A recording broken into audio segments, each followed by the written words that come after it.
Welcome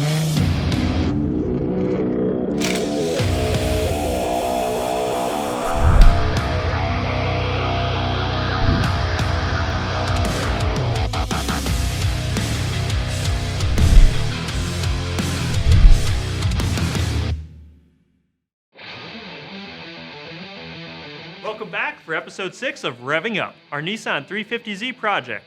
I'm Bob, this is DJ. We're approaching the finish line, and by the end of this episode, our work will be complete. It's been a long road, including a few bumps along the way, but we're going to finish emptying our boxes today and put the finishing touches that make this 350Z our own. Today we're going to be installing a new radio, a rear spoiler, adding an oil cooler, then we're going to detail the car by cleaning, polishing, and protecting it. One last time here in the garage, let's get to it.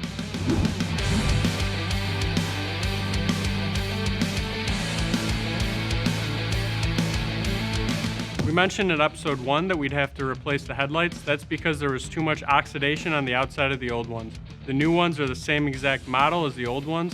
These are just fresh out of the box and are super clean. We threw them in real quick before we reattached the front bumper.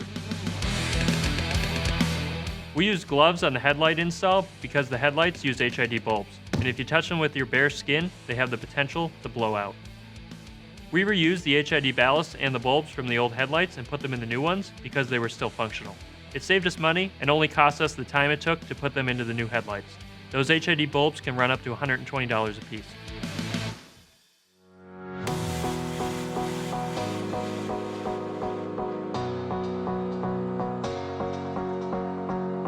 Before we reinstall the front bumper, we're going to drain the oil so that we can add a fresh filter and oil. While we have the oil drained, we're also going to install an oil cooler, just as a safety measure so that we have less of a chance of our temps getting hot while doing some spirited driving. The tool we needed for the oil cooler was just an adjustable wrench.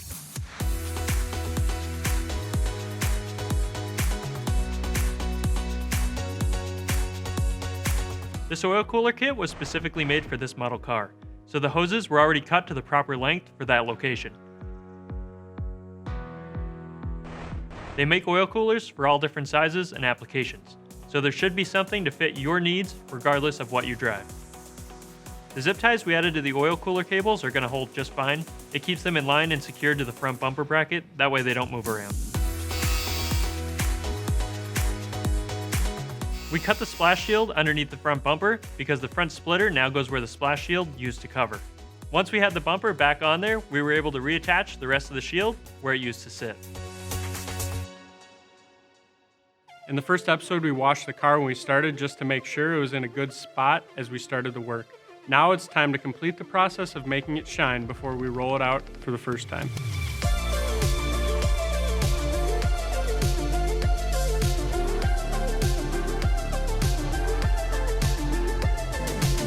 ₿ has everything you need to detail your car from top to bottom, and we took advantage of that today. We used a waterless wash to do a quick once-over. It was important to be super careful on the hood because of all the metal shavings from the hood vent install.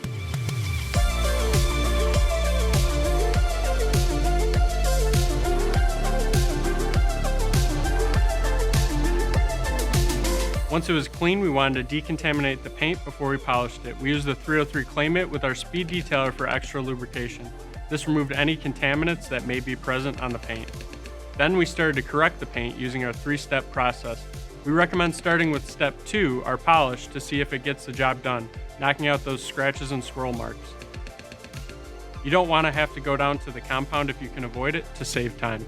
But because some of the scratches were heavier, we had to go ahead and compound the entire car before going back over it with polish one more time.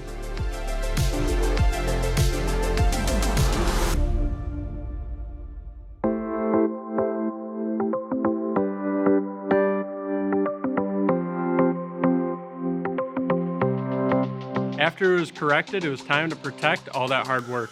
We used the brand new 303 Graphene Nano spray coating. It's a durable graphene oxide coating that lasts up to a year. It reduces water spots and has some crazy hydrophobic properties. It sheds water super fast off of paint, glass, wheels, or trim.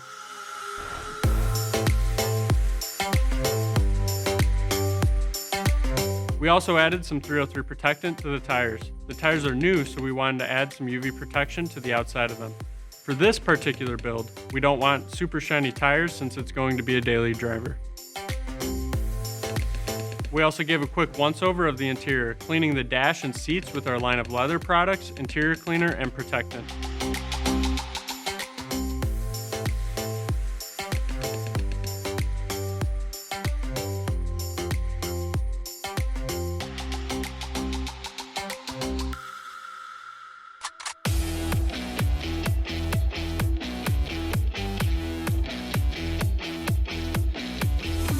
From the factory, this car came with a Bose stereo system, which in '03 was probably pretty awesome, but we wanted a head unit that allowed us to connect our phones and have a few more bells and whistles.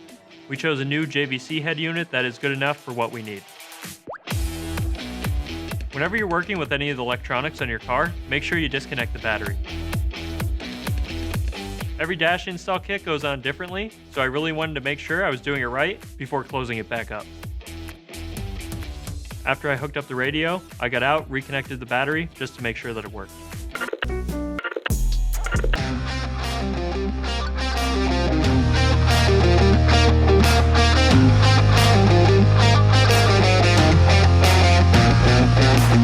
While most of the other modifications on the car were for performance purposes, we decided to go with a simple spoiler for the rear of the car that is just there as a cosmetic modification.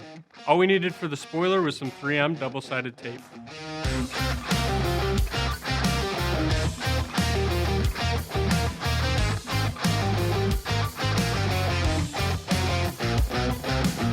It's awesome to finally see the car back down on the ground and all of our new parts installed. We can't wait to take it for its first ride.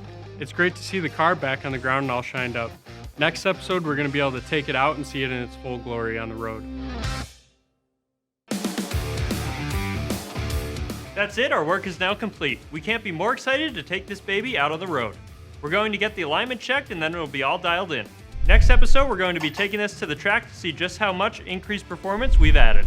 For more on this car build or the latest on what's happening with STA-BIL and 303, make sure to follow both on Instagram and Facebook and hit the subscribe buttons at the end of the video. Thanks for watching, we'll see you out at the track.